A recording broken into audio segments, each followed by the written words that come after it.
When Al came and presented to staff that, we got just under 50 people sign up for that, and that was purely because of the way it was delivered, and it was that realisation that this isn't just another person that's come here to give us lecture and go home again.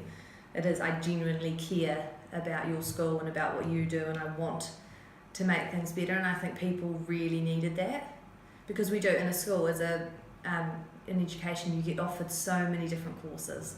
There's always something that you can do, but to have something that actually is for yourself and that you can benefit from and know that the person genuinely cares about the follow through of it. I looked at a number of different trainings and met with quite a few people, and a lot of it was a prescribed 2-day, we're going to come in, we're going to talk about mental health, tell you what it is, and then we'll move on from that. Whereas Inner Armour was more, we're actually going to come in, it's going to be week after week, we're going to get the skills embedded in your school.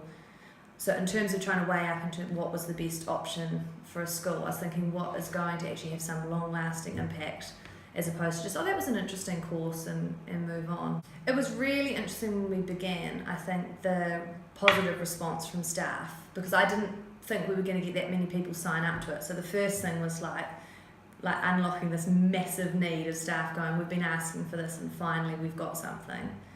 And so then you've got this kind of real momentum for it, and you're like, okay, I hope that it's as good as what, people obviously have a real need that they want filled.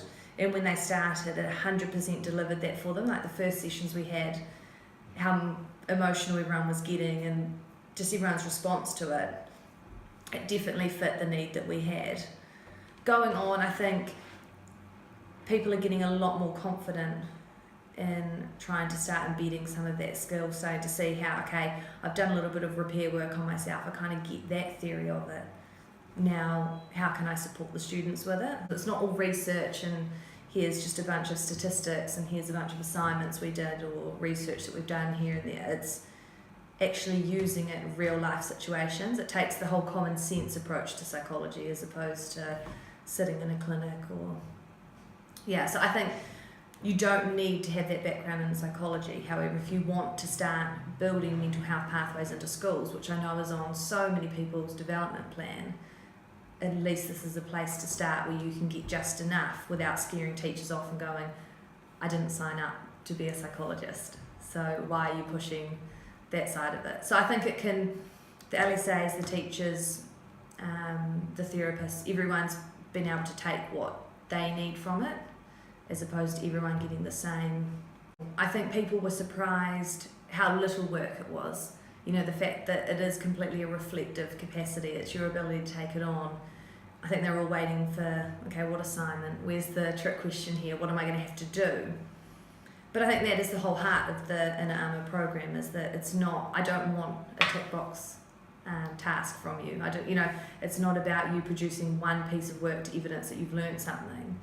I want to see how you've, grown as a person with it, how you're applying it, how it's changed your thinking, just in the general conversation we might have in the morning, not some assignment-based course. So I was studying to be a teacher, but I decided to go down education and psychology route and then do the postgrad after it. And then I just got hooked on psychology, so stayed with that. And then so I did the Masters of Ed Psych, but managed to do it in a CAM setting. So every job I've had's been between health and education in New Zealand, working both Ministry of Education and in the local mental health service. So trying to bridge the gap between that.